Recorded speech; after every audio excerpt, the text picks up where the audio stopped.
क्या आपको पता है कि अपनी पत्नी को इग्नोर करना एक पारिवारिक मुद्दा नहीं है बल्कि एक कानूनी मुद्दा है। क्योंकि देखा जा रहा है आज के सिनेरियो में कि हस्बैंड एंड वाइफ जो है एक दूसरे से बात नहीं करते, इग्नोर करते हैं। एक घर में रहते हुए भी एक दूसरे का से के साथ इमोशनली अटैच नहीं होते हैं, नहीं हो पाते हैं, जिसके कारण बहुत सारी कानूनी समस्याएं उत्पन्न होती हैं। फैमिली को समय ना देना केवल एक पैसा देकर ही एक पति का कर्तव्य पूरा नहीं होता है। अपनी फैमिली को, अपने बच्चों को, अपनी वाइफ को समय देना भी उसका एक भावनात्मक ड्यूटी होती है। क्योंकि शादी जो है भावनात्मक विचारों से ही चलती है। अगर इमोशंस नहीं है तो उस शादी का कोई महत्व नहीं है। तो आज मैं अपने न्याय की आस चैनल में आप सभी को इसी बारे में जानकारी दूंगी कि अभी अगर कोई पति अपनी पत्नी को नेग्लेक्ट करता है, उसको खर्चा तो दे रहा है, उसको घर की सारी सुख सुविधाएं तो दे रहा है, लेकिन उसको अपनी पत्नी और बच्चों को जो उसका इमोशनल जुड़ाव है वो नहीं अगर पति के साथ हो पा रहा है, तो उसके लिए क्या कानूनी रिलीफ एक महिला को प्राप्त होते हैं और किस तरीके से नेग्लेक्ट करते हैं, ये छोटी छोटी बातें मैं स्टेप बाय स्टेप बताऊंगी। जैसे आजकल देखा जाता है कि हर आदमी अपने मोबाइल में इन्वॉल्व है। एक मोबाइल तक सभी का जीवन जो है सीमित होकर रह गया है। तो अपने मतलब बच्चों से और बीवी बच्चों से बात ना करना, केवल अपने मोबाइल में लगे रहना और अपने घर में क्या हो रहा है, क्या मतलब समस्याएं हैं, उनको नहीं सॉल्व करना, ये एक बड़ा विकट प्रश्न है। अगर किसी पत्नी को ये समस्या फेस कर रही है कोई पत्नी कि पति टाइम नहीं दे रहा है, तो वो एक मानसिक क्रूरता मतलब एक मेंटल क्रूअल्टी है। और हिंदू मैरिज एक्ट के सेक्शन 13 के अंतर्गत यह एक तलाक का ग्राउंड है, या इस ग्राउंड पर वो एक जुडिशियल सेपरेशन की भी डिमांड कर सकती है। क्योंकि एक पैसा देना ही मतलब एक पति का दायित्व नहीं है। अपने घर में अपने बच्चों से, अपने पत्नी से भावनात्मक जुड़ाव भी बहुत ज़रूरी है। सेकेंडली कि अगर कोई पति नहीं दे रहा है मतलब इस तरीके से अपने पत्नी को समय, तो वो डोमेस्टिक वायलेंस एक्ट के अंतर्गत भी अपनी आवाज़ कानून तक ले जा सकती है।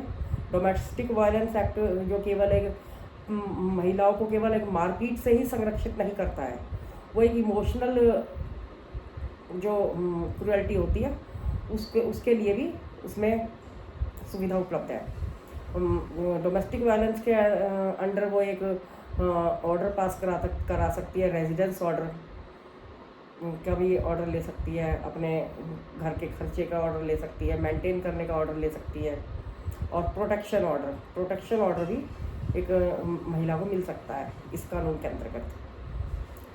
तो देखिए मतलब घरों में क्या है समस्याएं, मैं ये बताना चाहूँगी कि भाई एक पति अगर बाहर की पार्टियों में ज़्यादा इन्वॉल्व है, शराब पीने वाला है, शराब पीने वाला पति भी अपने घर में कभी टाइम नहीं दे पाता है अपनी पत्नी से, ना ही वो भावनात्मक रूप से जुड़ा होता है। केवल एक ये कह देना कि भाई किस चीज़ की कमी है, हम घर में सब सामान उपलब्ध करा रहे हैं, फल फ्रूट उपलब्ध करा रहे हैं, कपड़े उपलब्ध करा रहे हैं, केवल एक यही सब कुछ नहीं होता है। जो एक इंसान की कमी जो होती है वो तो कोई पैसा पूरा नहीं कर सकता है। वो अपने मतलब घर में अपनी वाइफ के साथ होते हुए भी साथ नहीं होता है। और एक टॉर्चर होता है इस तरीके का कि पति जो है अपने घर के सभी मेंबर्स के साथ तो बहुत ही अच्छी तरीके से व्यवहार करता है, लेकिन अपनी पत्नी के साथ एक बेसिकली एक पर्टिकुलर एक पत्नी के साथ जो है उसका बिहेव अच्छा नहीं होता है। उसको मतलब एक इग्नोरेंस करते रहना, पत्नी से ठीक से सीधे मुँह बात नहीं करना, सम्मान के तरीके से उससे बात नहीं करना, सम्मानपूर्वक हमेशा सबके सामने छोटी छोटी बातों पर उसको नेग्लेक्ट कर देना, उसको नीचा दिखाना, ये सभी एक मानसिक प्रताड़ना के अंतर्गत आते हैं। और मानसिक प्रताड़ना के अंतर्गत वो अपने आवाज़ कानून के इस संदर्भ में कानून के आगे उठा सकती है और कानून उनको मदद करता है। नेग्लेक्ट करना कई तरीके से होता है। जैसे एक फेमस पर्सनैलिटी है, उसको अपने घर में ज़रा भी टाइम नहीं है अपने बीवी बच्चों के साथ बैठने का, बातचीत करने का, और मतलब घर में होते हुए अपनी पत्नी से कोई बातचीत नहीं करना, अगर थोड़ा समय मिल रहा है तो थोड़े समय में भी अपने पत्नी के साथ, अपने बच्चों के साथ एक मतलब जैसे होता है कि मिलनसार व्यवहार, ऐसा अगर नहीं कर रहा है कोई व्यक्ति तो ये क्रूअल्टी होती है।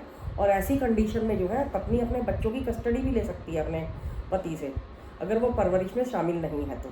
अगर पत्नी घर में रहते हुए केवल अकेले ही बच्चों को पाल रही है तो उस पति का उस बच्चों की परवरिश में कोई सहयोग नहीं माना जाएगा।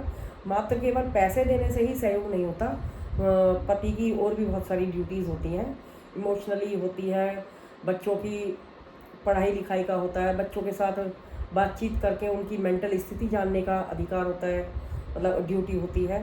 तो ये सब समस्याएं होती है जो कानून की दरवाजे तक पहुंच जाती हैं और उन समस्याओं का समाधान निकालना फिर मुश्किल हो जाता है। इसलिए सभी पतियों को चाहिए कि अपने घर में समय दें, अपनी पत्नी के साथ अच्छा व्यवहार करें, नेगलेक्ट ना करें, नहीं तो ये भी एक कानूनी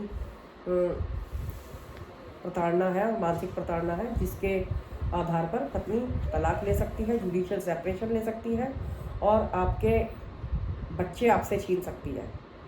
बच्चों की कस्टडी भी बच्चों मतलब ले सकती है। गार्जियन एक्ट के अंदर अपने बच्चों को पति से ना मिलने देने का ऑर्डर करा सकती है, क्योंकि अगर पति के पास टाइम ही नहीं है, नेगलेक्ट कर रहा है, तो वो पति फिर बच्चों की कस्टडी से बाहर है, बच्चों की कस्टडी लेने के लायक नहीं है।